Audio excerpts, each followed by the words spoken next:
Okay, we're back with another build, and this time we have a Hellish Knight or Sorcadin. Now, this is going to be our regular build. We're going to do levels 1 to 12 with a battle tutorial, and as always, well, not as always, as recently, I've got a few items for you to throw in.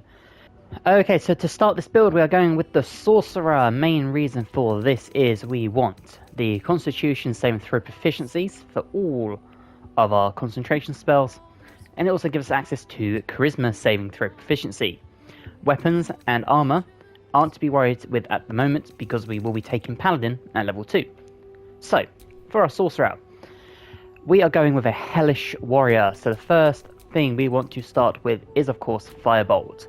I think Firebolt is a underrated cantrip. It scales with character level, not source level, anything like that. And overall, it's just a phenomenal spell. Because we are going to be a frontline warrior, we're going to go with Blade Ward. We're going to go with True Strike. And we will go with Bone Chill. Okay, and the spells we're going to take at level 1. We have Burning Hands to get that fire damage that we need. And we will take Shield. Other spells you could take at level 1 would of course be Magic Missile. False Life, I think, is underrated. And Thunderwave. And for a subclass, we are going back into the Draconic Bloodline. And this time, we want red for fire. So we can either do the red scales, or we can do the brass scales. I think the red look really good. There's also gold, but for me, red looks really, really cool. When it comes to your ability points, I would do something along the lines of this. I would have 16 strength, 10 in dexterity, 14 constitution, 8 intelligence, 10 wisdom, and 16 charisma. And skill proficiencies, I think the starting ones are perfect. Persuasion, especially if this will be your main character, and Arcana. And now we are dipping into our Paladin. So, we will get simple weapon proficiency, martial weapon proficiency, light armor proficiency, medium armor proficiency, and shield proficiency. And for this build, we are going to take Oath of Vengeance. This gives us Inquisitor's Might, so we'll do 3 radiant damage and can daze enemies. At level 3, we are sticking with Paladin to access our Divine Smite. Now, this gives us Divine Smite as a action. We get a reaction and a critical. For a fighting style, we will be taking Great Weapon Fighting. And for spells, we are of course going to take Searing Smite.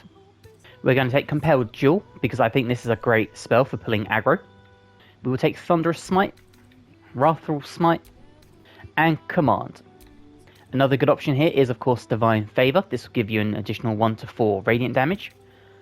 And Bless is also a very good one, but if we're leaning more into like the Hellish Knight that I'm thinking of, a spell like Bless I don't think fits thematically. If there was Bane, for example, I think that'd be a better fit for the character.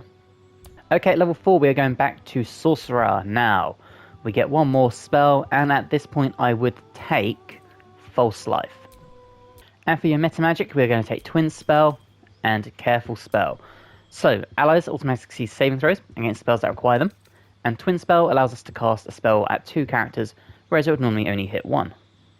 At level 5, we're sticking with Sorcerer to level 3. We have access to more spells now. So, Scorching Ray. 3 to 36 damage, hurl 3 rays of fire. Each ray deals 2 to 12 fire damage. And of course, Quickened Spell.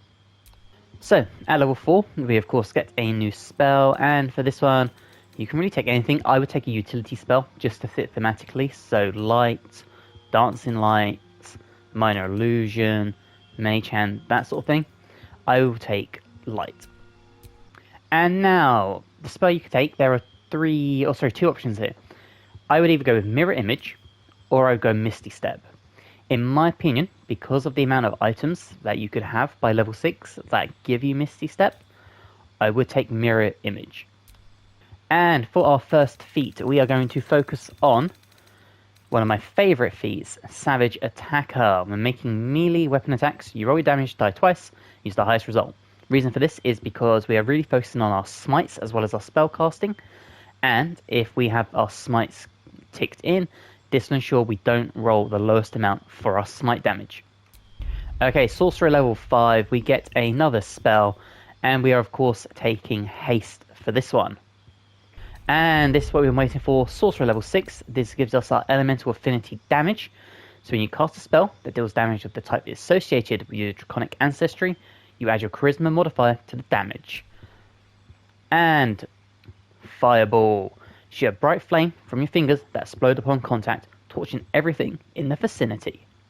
And for the rest of this build, we will take it all the way to level 12. So Paladin level 3. This gives us another spell of our choice, and at this point I would take Divine Favor.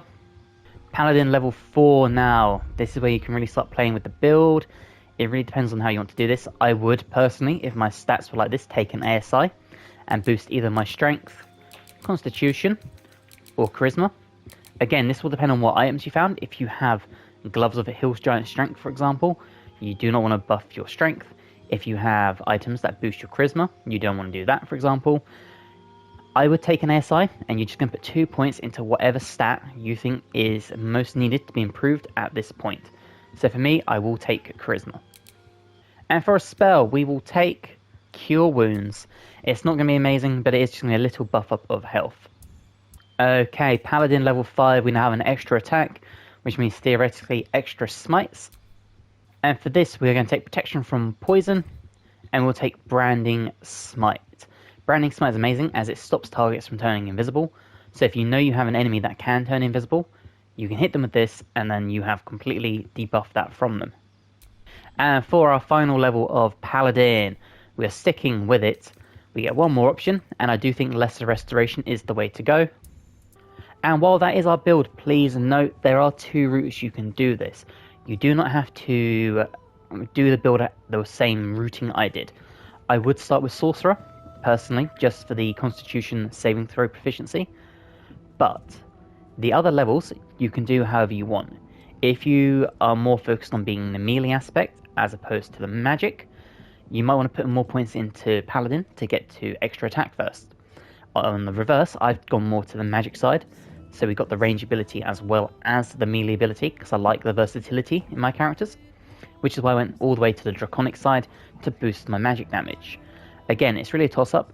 Theoretically, you will do more damage focusing on getting an extra attack first, because 2 melee hits with a smite probably going to deal more damage in the short run than a Scorching Ray or a Fireball, but it is just something to think about. However you want to play the character, or however balanced you want to make the character, go down that route first. So, with that being said, shall we look into some items before we start our tutorial? Let's start with some weapons, and the first one is one of the first magic weapons you will find in the game. It is the Everburn Blade. This can be found on the Nautiloid at the start of the game, and Commander Zalik, or Zalk, however you say his name, the tiefling at the very start who's fighting the Mind Flare, this is his sword. Very difficult character to kill. My biggest advice, if you'd like to get this sword, use Shadowheart, cast Command. If you hit, ask him to drop his weapon and immediately pick it up. That is the best way and the quickest way I've found to personally do this. Now this sword is really good. It's a 2d6 because it's a regular greatsword, but it also has a 1d4 fire damage, so you can really tap into your Hellish Knight build super early with a flaming blade. Now towards the end of the game, these are the weapons I would choose, and number 1 is the Hellfire Great Axe. This is a great axe that deals fire damage and also inflicts heat with very successful hits. Now heat is a mechanic that if you really wanted to look into you could. It's all about building up heat on yourself and then expelling it and doing a bigger buff of damage. For a build that I'm trying to keep just for casual players to use, I don't want to overload you with how the heat mechanic will work, because it can be confusing, especially if you're not too familiar with D&D or Baldur's Gate, for example. But just know, this is a 1d12 plus 2 heavy great axe damage dealing weapon, and an additional 1d6 of fire damage. Another weapon that you can get early on in Act 1, if you cannot get the sword from Commander Zalk, is the Exterminator's Axe. This can be found in the Underdark. Now this does a 1d12 damage and inflicts an additional 1d6 fire damage to plants, insects and small creatures. Not a huge amount, and it's not the most versatile for dealing fire damage, but if you are looking for a fire-based weapon, this is an option early in the game. Now let's move on to cloaks. There is, of course, the cloak that will give you a +1 to armor class. I've mentioned this a few times, but for this build, I would go with the Cindermoth Cloak, just because it's not one I've mentioned before. Now this cloak will inflict burning on any foe that is within 2 meters of you and hits you for melee damage. So this is really good. It's basically just like free damage for being the tank. I think this is worth it. I would pick this over a +1 to AC anyway. Go down this route and grab this armor. Okay, so there is a set of armor that is perfect for this build, and that is the Helldusk armor. Now, Paladins do not get heavy armor proficiency if they are multi-classed into. They start with it, however. Because we picked the Sorcerer at level 1, we do not have proficiency with heavy armor. But the Helldusk armor, one of the bonuses of wearing it is you are considered proficient with it while wearing it. It has an AC of 21 to make you a big old tank. You succeed saving throws. When you succeed saving throws, the caster who tried to make the spell will be burnt for 3 turns. We have resistance to fire damage and cannot be burned. We take 3 less damage from all sources and have the ability to fly. All of these things are amazing for a tank and very versatile for moving around the battlefield. If we then look at the helmet we can see in magical and ordinary darkness, and we cannot be blinded. We gain a +2 to our saving throws against spells, which then ties into the armor itself. We have a higher save DC, which means we have a higher saving throw chance against their DC, which means in turn they will get burnt. We cannot be critically hit while wearing this helmet, and you can sear and frighten a target, and you'll deal an additional 2d8 damage against burning creatures. If we look at the gloves, this again gives us a +1 bonus to spell save DC. That's now +3 overall, increases our chance of burning other spellcasters, and we get a +1 bonus to our spell attack rolls. Weapon attacks will do an additional 1d6 fire damage, and armor-armed attacks, which we will not be using, will deal necrotic damage, but it's just worth bearing in mind. We have a +1 to our strength saving throws, and Ray of Fires as a cantrip, and you can use it once per short rest. And finally the boots, and I love these boots. We cannot be forcibly moved by a push or a spell or anything like that. We have Infernal Evasion, so if we fail a saving throw, we can use our reaction to save it. And, more importantly, Hellcrawler. And in a previous video, I explained this akin to Scorpion from Mortal Kombat. We can teleport, much like Misty Step, and when we arise in our new area, we will do 2d8 fire damage in a 3-meter radius around us. So if you want to teleport into the middle of a big group of enemies, not only will we be there, and we don't have to use our movement, just our bonus action, we will then create a bunch of damage to all these enemies around us. Now, some really good armor you can pick up in Act 2 is the Dwarven Splint Mail, but please note it is heavy. So, if you did not take a heavy armor proficiency, and you probably haven't, you will not be able to use the Dwarven Splint Mail. You'll have to focus with medium armor, like we will have to. But this is worth looking into if you do want to be a big bulky armorer and sacrifice a savage attacker at that point to get heavy armor proficiency. The Legacy of Masters are a really good pair of gloves for this build. They'll give you a +2 bonus to attack rolls and damage rolls with weapons, and a strength saving throw +1. As always, the Helm of Baldur is phenomenal for a tank character. 2 healing at every turn, gain a +1 to armor class and saving throws, cannot be stunned, and you cannot be critically hit, much like the Hellfire. The Amulet of Harpers is great. We gain shield. We can use it once and it recharges at a long rest, so it's just another use of shield without us having to spend a spell slot. And we'll gain advantage of wisdom saving throws. This isn't really that good, but if you do get hit with a wisdom saving throw, at least you have 2 chances of passing it. And then finally, the Killer's Sweetheart. Now this ring grants Executioner, and Executioner is amazing. If you kill an enemy, then your next attack roll will be a critical hit, and it will replenish every long rest. So this is really good if you want to take out a minion, and then you have the tankier, the barbarian, the boss next. You can guarantee your next hit on them will be a critical hit. And if you stack this with your Divine Smites, you will do a phenomenal amount of damage.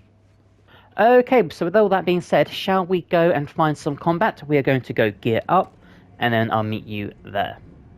Okay, so we are here in combat. Now, we're just going to test this out. We're going to do 2 regular attacks against a Bear Heart Wild Shape.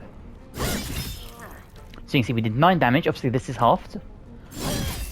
And we did 8 damage, and that is just a regular, normal attack. Okay, so that was that. What we are going to do is we're going to show how we should really do this build, especially this early on. So first of all, we're going to go to our Quicken spell, and we're going to cast Haste.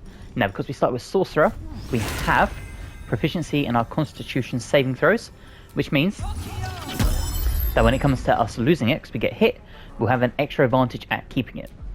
And we will start eventually with some of these special smites here, but for now, we're just going to look at the Divine Smites. So we will start with this one, normal Divine Smite. And as you can see, we did 36 damage there. We can come back in with another Divine Smite.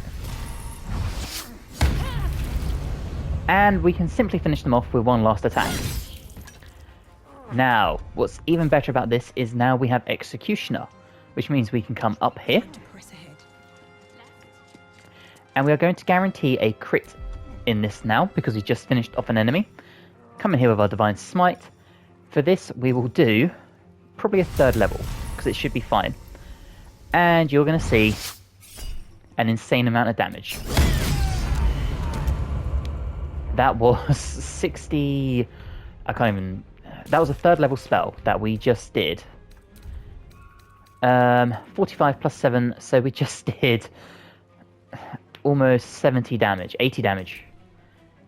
Just absolutely insane. Absolutely insane what this build can do.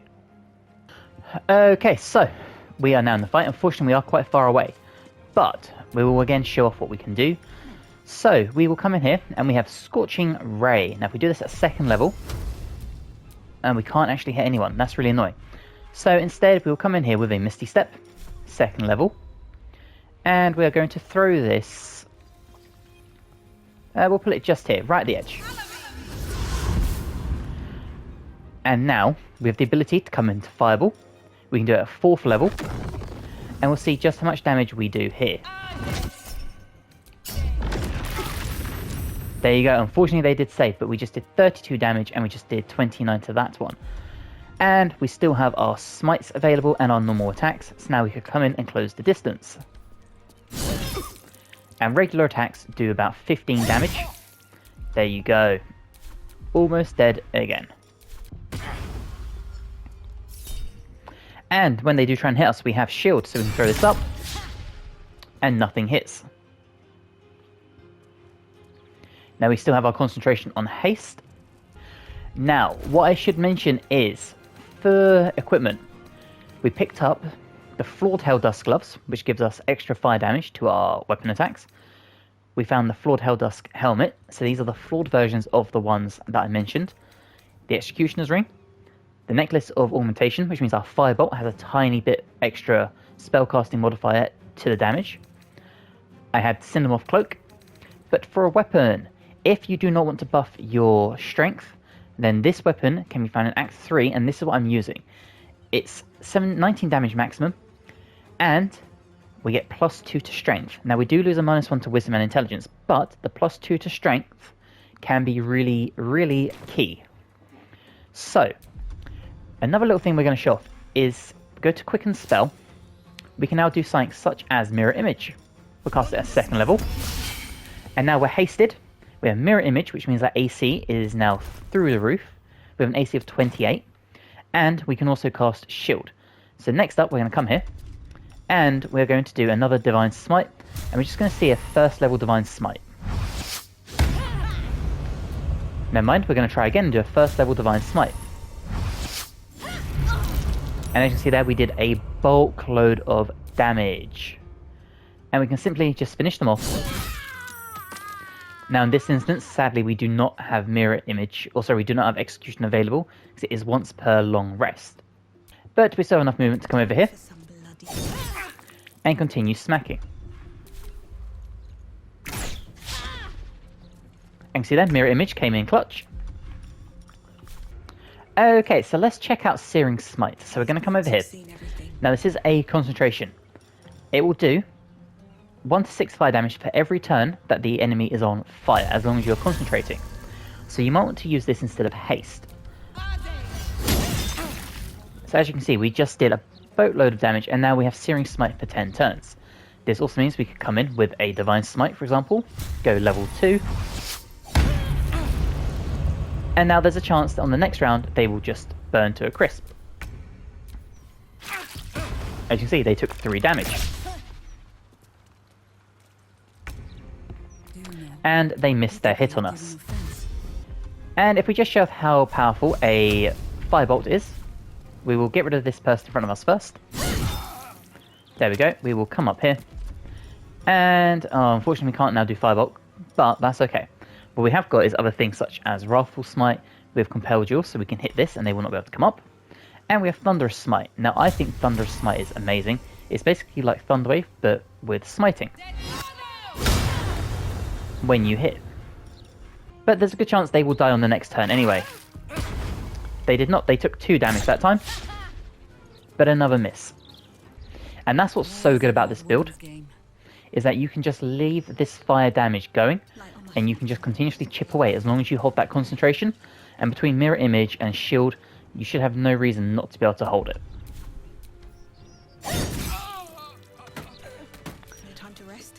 And like I said, if you compare this with the actual Helldusk armor, so you can teleport all around the battlefield, causing fire to erupt from you, continuously throw fireballs, scorching rays, big fireballs, hit your smites, you are a ultimate Hellish Knight that can just unleash pure hell on everyone. As you saw, our knight took out every single enemy apart from 1. And they only lost about half their health, and that's because I wasn't really being strategic anyway. Wasn't playing with any other buffs on the rest of the team, nothing like that. If you have enjoyed this build, and I really hope you have, please drop the video a like. It helps me amazingly. Let me know in the comments below what you would change, what you like about this build. If you're new and you're not subscribed but you'd like to, that'd also be amazing, and hopefully I'll see you guys in the next one. Bye guys.